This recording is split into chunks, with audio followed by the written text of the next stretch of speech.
مستحيل تصدق ان هذا الشارع في امريكا. تعالوا نشوف ايش هو هذا الشارع. يلا. اولا مسجد مصعب بن عمير،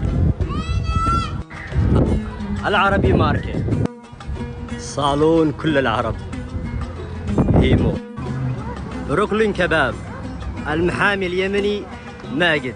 يعني كل شيء عربي، كل شيء عربي. طبعا هذا الشارع يسموه شارع يعني العرب وشارع اليمنيين. شوف كل شيء عربي. هيمو، بوتيك الازرق. يعني لما تمشي هذا الشارع يا اخوان، شوف حتى العلامات، اليمن، فلسطين، الجزائر، لبنان، مجوهرات الاهرام. رغم انه هذا يعتبر اعلانات للمحلات ولكن سهل. المطعم الصيني الحلال.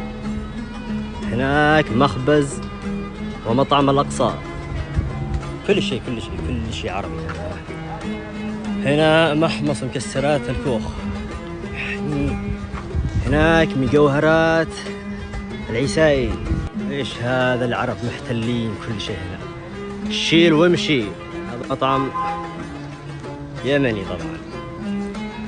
مجوهرات أرض الذهب.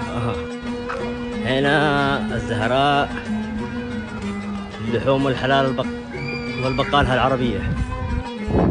هنا مجوهرات اليمن. هنا مجوهرات أبو سيف.